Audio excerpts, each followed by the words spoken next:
es un cuento.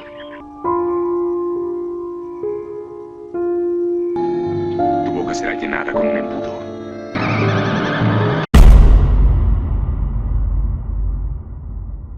Film ini dibuka dengan Maria, seorang biarawati yang pergi ke hutan untuk memetik bunga. Tiba-tiba, ia mendengar suara aneh dari arah sungai. Maria menoleh, tetapi tidak melihat siapapun sehingga kembali memetik bunga. Beberapa saat kemudian, seorang pria telanjang tiba-tiba muncul di hadapannya sambil menyapanya. Pria itu membawa sebuah tongkat yang membuat Maria sangat ketakutan hingga langsung berlari meninggalkan tempat itu. Setelah berlari cukup jauh, Maria menoleh ke belakang dan menyadari tidak ada yang mengejarnya. Dengan tubuh masih gemetar, ia pergi ke sebuah tempat doa kecil lalu bersyukur kepada Tuhan karena merasa telah diselamatkan. Tak lama kemudian, seorang anak laki-laki bernama Marcelo datang membawa seekor anak kambing. Mereka mengobrol sejenak hingga Maria mulai tenang. Karena selama ini hidup di gereja, Maria hampir tidak mengetahui apapun tentang kambing. Ia mengikuti Marcelo melihat kawanan kambing miliknya dan memberi minum seekor anak kambing. Namun, pria misterius yang ditemuinya kembali muncul. Maria kembali panik. Pria itu berusaha mendekatinya dengan ramah dan menawarkan sebuah apel, tetapi Maria memilih melarikan diri. Pria tersebut hanya memandanginya dengan tatapan penuh kasih. Maria kembali ke gereja dan berdoa bersama para biarawati, tetapi pikirannya terus dipenuhi bayangan pria itu. Menjelang malam, Maria membantu menyiapkan makan malam. Saat mereka sedang makan, ia kembali melihat pria misterius itu di luar jendela. Dalam sekejap pria tersebut menghilang dan hanya meninggalkan sebuah apel. Maria semakin yakin dirinya mulai berhalusinasi. Setelah semua biarawati kembali ke kamar, Maria mengikuti biarawati yang bertugas memasak. Di dalam kamar, ia menemukan wanita itu menangis karena putus asa akibat terus mengalami perlakuan buruk sejak kecil hingga menjadi biarawati. Maria menghiburnya dan meyakinkannya bahwa suatu hari nanti ia akan memperoleh penghormatan yang layak. Sesudah itu, Maria kembali ke kamarnya.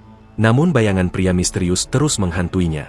Ia mencoba berdoa, tetapi tidak berhasil mengusir pikiran tersebut. Merasa bersalah, Maria memutuskan menghukum dirinya dengan papan kayu yang dipenuhi paku logam. Sebelum sempat melakukannya, biarawati yang memasak memanggilnya karena sapi milik Maria jatuh sakit. Maria segera memeriksa kondisinya, meminta perlengkapan, lalu mengobatinya. Setelah menyuruh semua biarawati beristirahat, ia tetap menemani sapinya hingga tertidur di sampingnya. Beberapa saat kemudian, pria misterius itu kembali muncul. Ia memakan sebuah apel, meninggalkan sepotong kecil buah tersebut, lalu menghilang. Saat Maria terbangun pada larut malam, ia melihat sapinya telah sembuh total. Dalam perjalanan kembali ke kamar, ia menemukan potongan apel yang ditinggalkan pria itu. Meski terkejut, ia tidak menyentuhnya dan langsung pergi. Di dalam kamar yang gelap, Maria tidak menyadari Karidat sudah berada di sana. Saat Maria kembali mengambil sabuk berduri untuk menghukum dirinya, Karidat mengungkapkan bahwa ia mencintai Maria. Ketika suasana menjadi hening, Karidat tiba-tiba menghilang dan digantikan oleh pria misterius dari hutan. Pria itu memberi kesan bahwa ia akan selalu datang setiap kali Maria membutuhkannya, lalu menghilang. Pada saat yang sama, semua luka di tubuh Maria juga lenyap. Maria memandang sekeliling dengan bingung. Hujan deras tiba-tiba turun. Saat membuka jendela, ia terpeleset hingga terjatuh. Anehnya, hujan langsung berhenti dan Maria hanya bisa menangis. Keesokan paginya, biarawati bernama Clemencia menceritakan sebuah kisah kepada para biarawati lainnya. Setelah selesai, mereka berdoa bersama. Namun ketika Maria mulai berdoa, ia justru melihat sosok iblis menggantikan gambar Tuhan. Penglihatan itu membuatnya semakin ketakutan. Seperti biasa, Maria kembali pergi ke hutan untuk memetik bunga. Kali ini ia mencari pria misterius itu, tetapi tidak berhasil menemukannya. Di tepi sungai, ia bertemu Marcelo dan duduk di sampingnya sambil mencelupkan kaki ke dalam air. Maria mencurahkan isi hatinya, lalu tiba-tiba menciumnya. Marcelo merasa tidak nyaman dan langsung pergi meninggalkannya. Maria kembali ke gereja dengan perasaan kecewa. Saat makan bersama para biarawati, ia melihat seekor ular di dalam gelasnya. Ketika semua orang melihat ke arah yang sama, ular itu telah menghilang. Kejadian tersebut membuat ibu kepala biara mulai curiga bahwa kondisi Maria tidak lagi normal. Malam harinya, Maria kembali ke kamarnya dengan pikiran yang semakin kacau. Saat mengambil sepasang gunting, Clemencia datang mengeluhkan bahunya yang sakit. Maria justru menggodanya hingga membuat Clemencia tidak nyaman. Ketika Clemencia berusaha pergi, Maria sempat mengambil sebilah pisau karena frustrasi, tetapi wanita itu tetap meninggalkannya. Tidak lama kemudian, ibu kepala biara datang setelah melihat Clemencia berlari ketakutan. Ia mencoba mencari tahu apa yang sebenarnya terjadi dan menunjukkan kepeduliannya terhadap Maria. Namun Maria menutupi semuanya dengan alasan bahwa ia hanya sedang mendoakan Clemencia. Meski merasa Maria menyembunyikan sesuatu, ibu kepala biara akhirnya pergi. Malam itu, biarawati yang bertugas memasak kembali diperlihatkan. Dalam keputusasaan, ia menangis di depan patung Yesus dan merasa hidupnya tidak lagi memiliki harapan. Maria hanya memperhatikannya dari kejauhan. Saat biarawati itu kembali ke kamarnya, Maria diam-diam mengikutinya, sementara ibu superior melihat mereka dari jauh tetapi memilih tidak ikut campur. Sesaat kemudian, Maria mendorong biarawati itu hingga terjatuh. Setelah itu, ia pergi ke rumah Marcelo.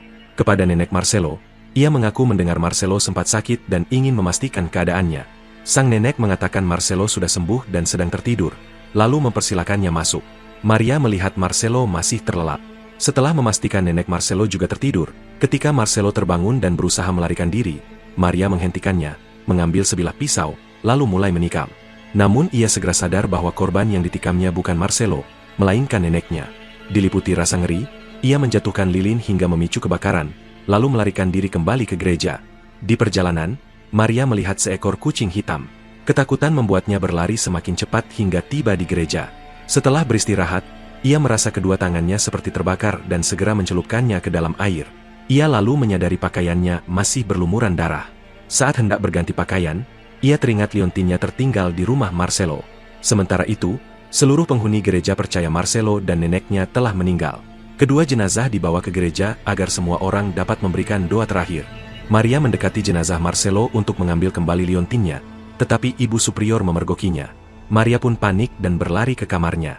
Ibu superior menjelaskan bahwa Maria telah melakukan dosa besar dan membuat Tuhan murka. Ia mengaku sebenarnya ingin menolong Maria, tetapi semua kesempatan itu hancur akibat perbuatannya sendiri. Namun Maria justru yakin dirinya lebih kuat daripada Tuhan dan memilih terus mengikuti semua perintah Tuannya. Saat ibu superior mendoakannya, seutas tali tiba-tiba muncul di tangan Maria. Ia menggunakan tali itu untuk membunuh ibu superior, lalu menyeret jasadnya ke ruang penyimpanan jenazah sebelum menutup peti matinya. Maria kembali mengikuti pemakaman Marcelo dan neneknya. Di tengah prosesi, ia melihat telapak tangan seluruh biarawati tampak seperti terbakar. Ketakutan, ia melarikan diri ke hutan hingga terjatuh sambil menangis. Dalam penyesalan, Maria memohon ampun kepada Tuhan sebelum memasuki sebuah gua dan kembali memikirkan Lucifer. Lucifer muncul dan mengaku datang untuk menyelamatkannya. Maria menolak karena merasa Lucifer telah membuatnya melakukan banyak dosa. Namun Lucifer terus membujuknya dengan menawarkan jabatan ibu superior dan memperlihatkan penglihatan bahwa para biarawati akan menangkap serta menghukumnya. Setelah melihat berbagai nasib buruk yang menantinya, Maria akhirnya menerima perjanjian tersebut. Tak lama kemudian, salib yang tampak terbakar di tangan para biarawati berubah menjadi rangkaian bunga. Mereka mengangkat Maria sebagai ibu superior yang baru dan membawanya kembali ke gereja. Saat Maria sedang termenung, Lucifer kembali muncul untuk mengingatkannya bahwa semua keinginannya telah dipenuhi dan kini saatnya menepati janji. Maria membawanya ke balkon yang menghadap sekawanan kambing. Di sana, ia mengungkapkan penyesalan mendalam atas semua kejahatan yang telah dilakukannya. Clemencia memanfaatkan kesempatan itu untuk menjatuhkannya. Lalu para biarawati lain ikut menyerang hingga Maria terluka parah. Ia sempat berlari ke kamarnya, tetapi akhirnya meninggal dunia. Sesaat setelah kematiannya, seluruh luka di tubuh Maria menghilang. 3 biarawati berpura-pura mendoakannya dan menyebarkan kebohongan bahwa mereka telah berusaha menyelamatkannya selama berhari-hari. Biarawati lain pun ikut berpura-pura bersedih atas kematian Maria. Pada akhir cerita terungkap bahwa Marcelo dan neneknya sebenarnya masih hidup. Keduanya sedang menggembalakan kambing dengan tenang, sementara Lucifer mengawasi mereka dari kejauhan. Kenyataannya, Maria hanya menderita sakit, dan seluruh kejadian mengerikan yang dialaminya hanyalah mimpi akibat penyakit tersebut, dan cerita pun selesai di sini.